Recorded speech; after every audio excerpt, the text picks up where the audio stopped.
sizi 80-90-cı illərə aparacaq bir videonu təqdim edirəm. O illərin toyları da, sevgiləri də bir başqa idi. Yadınızdadırsa, o vaxtın ən prestijli gəlin maşınları ağ və ya qara rəngli Qaz-24, yəni Volqalar hesab olunurdu. Daha sadə, amma bir o qədər səmimi toylarda isə Vaz-2106 və ya Jiguli modellərindən istifadə edilirdi. Bəs o maşınların bəzəkləri?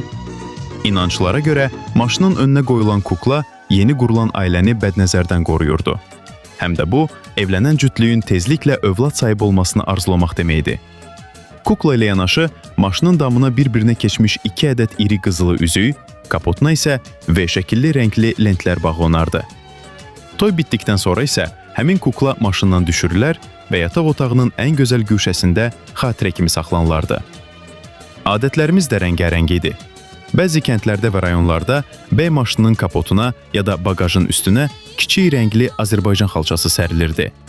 Bu, var-dövlət və bərəkət rəmzi idi. Maşınların yan güzgülərinə və antenalarına isə ipək yaylıqlar bağlanardı. Toy kərvanını kəsən uşaqlara məhz bu yaylıqlar və içinə bükülmüş şirinlik pullar verilərdi. Hətta belə bir məşhur deyim də var idi.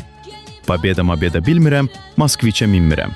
Zim qapıya gəlməsə, heç evdən mən emmirəm. Siz bəs necə xatırlayırsınız o illəri? Buyurun, şərhlərdə qeyd edin, keçmişi birlikdə canlandıraq. Sonda isə Həsən Ağa Sadıqovun ifasında möhtəşəm musiqidən zövq alıb, Məmməd Bahır Bağırzadənin o bənzərsiz rəqsi ilə xatirələrə qayıdın. Qaşəng Süleymanı, amma mən tək oynamaq istəyirəm.